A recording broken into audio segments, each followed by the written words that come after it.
নির্বাচনী প্রচারের দিকে এবার নজর রাখবো। শশী পাজা শ্যামপুকুরে তৃণমূল কংগ্রেসের প্রতিদ্বন্দ্বিতা করছেন। প্রতিদিনই সকালবেলায় জনসংযোগে বেরিয়ে পড়ছেন। এই মুহূর্তে ছবিটা আপনাদের দেখাচ্ছি। কোথায় রয়েছেন, কিভাবে চলছে প্রচার, সবটাই তুলে ধরবেন আমাদের প্রতিনিধি অভিরূপা সাহা। সরাসরি চলে যাবো অভিরূপার কাছে। অভিরূপা,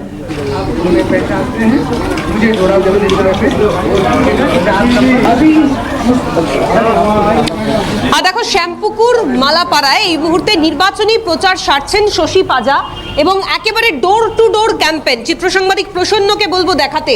তুমি দেখতে পাচ্ছ একেবারে প্রত্যেকের বাড়ি বাড়ি পৌঁছে যাচ্ছেন শশী পাজা এবং দীর্ঘদিনের তার পলিটিক্যাল কেরিয়ার, কিন্তু এখনো অকপটে নতুন ভোটার যারা রয়েছেন তাদের কাছে গিয়ে নিজের পরিচয় দিচ্ছেন। কোথাও কোনো উদ্ধত্ত নেই, নতুন ভোটারদের পৌঁছে গিয়ে নিজের পরিচয় দিয়ে নিজের জন্য ভোট চাইছেন এই এলাকার 3 বারের বিধায়ক শশী পাজা এবং অবশ্যই এবারও তিনি জেতার বিষয়ে 100% আশাবাদী। যে বিষয়টা বলছিলাম, দীর্ঘদিনের পলিটিক্যাল কেরিয়ার, তবুও নিজের পরিচয় দিচ্ছেন নতুন ভোটারদের কাছে গিয়ে। ফলে একেবারেই সকালবেলায় আমরা যে ছবিটা দেখতে পাই প্রায় প্রত্যেক দিনই শশী পাজা তিনি একটি মাইক্রোফোন হাতে নিয়ে প্রত্যেকটা মানুষের কাছে কাছে পৌঁছে গিয়ে শ্যামপুকুর বিধানসভাবাসীর একাধিক অভাব অভিযোগ এবং অবশ্যই এসআইআর একটা বড় ফ্যাক্টর, সেই ইস্যু নিয়েও কথা বলছেন তিনি। দিদির সঙ্গে একটু কথা বলবো।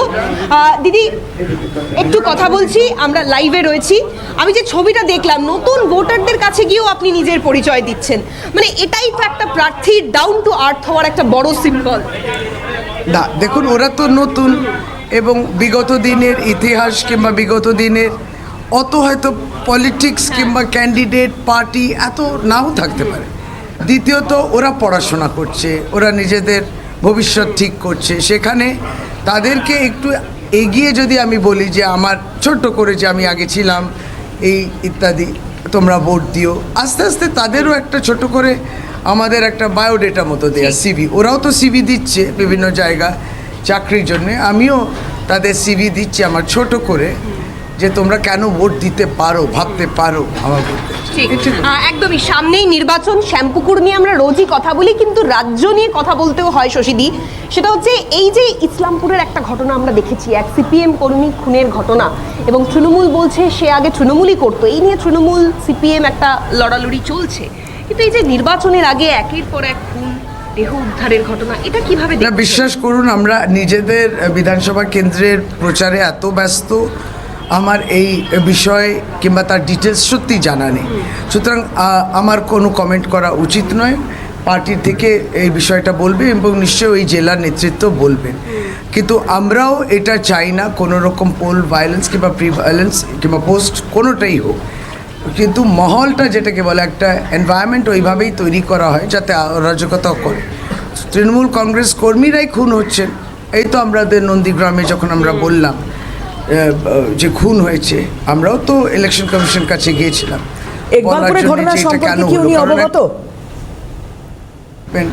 কিন্তু আমরা কোনো তাদের পক্ষ থেকে সহায়তা পাইনি। পুলিশ প্রশাসন তাদের হাতে ঠিক সেইভাবে মারধর করছিল কাউকে পূর্ব মেদিনীপুরে, সেটাও তার জমি নিয়ে। যিনি মারছেন তিনি বিজেপির নেতা, তো সেই দৌলতে এসে মারছে, তো অমানবিক একটা চিত্র উঠে এলো। তখন এগুলো নিয়ে আমরা বলি এটা উস্কিয়ে দেয়া প্রবণতার একটা সব জায়গা রয়েছে, এবং এর ক্ষেত্রে ইসলামপুরের আমার কাছে ডিটেলস নেই, পরে জানলে সত্যি বলতে পারবো। নাহলে ইকবালপুরে গতকালকে একেবারে রণক্ষেত্রের পরিস্থিতি তৈরি হয়। তৃণমূল বলছে বিজেপি উস্কানিমূলক কথা বলছে। বিজেপির প্রার্থী রাকেশ সিং তিনি বলছেন যে অযথা আমাদের প্রচারে নির্বাচনী সভায় হামলা করা হয়েছে, রক্তারক্তি কাণ্ড, অনেকে হাসপাতালে ভর্তি। আবারও আমার মনে হয় ওখানে তৃণমূল কংগ্রেসের প্রার্থী ফিরাদ হাকিম তিনি সেটা বলতে পারবেন, কিন্তু এই প্রবণতা যখন আমাদের বাড়িতে আক্রমণ হয়, বিজেপি আক্রমণ যখন করলো, আমি তো ওটা সবচেয়ে বেশি ভালো বলতে পারবো যে সত্যি তারা আক্রমণ করেছিলেন। বিজেপি নেতৃত্ব স্বীকারও করেছেন যে বেশ করেছি, ভালো করেছি। আর এইটা তাদের একটা অরাজকতা করার একটা বিষয় রয়েছে। ওরা ডিস্টার্ব চাই, যতই ফেয়ার অ্যান্ড ফ্রি বলুক ইসিআই, কিন্তু এরা চাইছে না ফেয়ার অ্যান্ড ফ্রি হোক। প্রতিদিন একটা ঘটনা, এবং যার জন্য গতকালকে প্রেস কনফারেন্সের আগে শশী পাজার বাড়িতে হামলা, ওনাকেও আক্রান্ত হতে হয়েছিল। প্রচারে বেরিয়ে কোনো এই ধরনের অশান্তির মধ্যে পড়তে হচ্ছে বা কোনো থ্রেটনিং? মামলা নিয়ে গেছে কোর্টে যে 800 জন তৃণমূল কংগ্রেসের কর্মীদের নাম, তার মানে যারা যারা অ্যাক্টিভ রয়েছেন তাদের নাম যারা ইনঅ্যাক্টিভ, এই বিজেপি তো আর মাঠে ময়দানে কর্মী নেই, তাদের নাম উদ্দেশ্যপ্রণোদিতভাবে দিচ্ছে যাতে এদেরকে ডিটেনশনে রাখা যায়, মানে ভোটের দিন এদেরকে নিষ্ক্রিয় করা যায়। এটি রাজনৈতিক পার্টির যদি এই অরাজনৈতিক উদ্দেশ্য থাকে যে আপনি অ্যাক্টিভ তৃণমূল কংগ্রেস ওয়ার্কারকে টার্গেট করে বলছেন যে ও কিছু করেনি কিন্তু অপরাধ, কিন্তু বলছে যে ওকে ভোটের দিন নিষ্ক্রিয় করার জন্য ডিটেনশন করুন, যার জন্য আমাদেরও মামলা করতে হচ্ছে।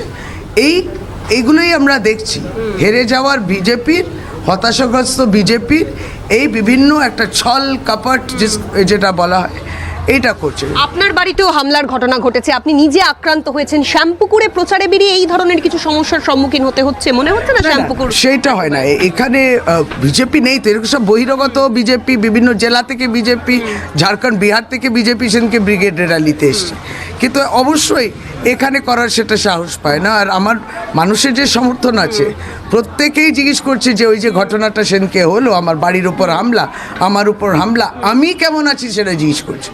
আমার সুরক্ষা কবচ আমার শ্যামপুকুর বিধানসভা কেন্দ্রের মানুষ। যোগী আদিত্যনাথ গতকালকে বলছে স্বামী বিবেকানন্দ বলেছেন যে তোমরা আমাকে রক্ত দাও, আমি তোমাদের স্বাধীনতা দেব। কিভাবে দেখছেন? আমি বাংলায় থাকি, আমি নিজে লজ্জিত এবং নেতাজি সুভাষচন্দ্র বোসের কাছেই লজ্জিত।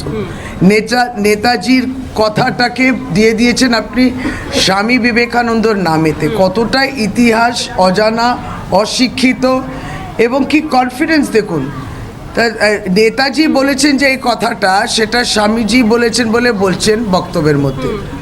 তাহলে এই অজ্ঞতা আর এইভাবেই ভাঁওতাবাজি আর এইভাবে মানুষকে উল্টো পাল্টা বোঝানো, ইতিহাসকে পাল্টানোর, এই যে বললেন না শহরের নাম পাল্টাচ্ছে, তাহলে কি আপনি ইতিহাস পাল্টাবেন? না, ইতিহাস যা হয়েছে হয়েছে, তার থেকে তো মানুষ শিখবে যাতে বর্তমানে সুরক্ষিত থাকে আর ভবিষ্যৎটা যেন রক্তাক্ত না হয়। এরা তো ইতিহাসকেই পাল্টাচ্ছে নিজেদের মতো। মনীষীদের অনেক ধন্যবাদ। তোমাকে কথা বলছিলাম, অভিরূপা সাহা ছিলেন সরাসরি।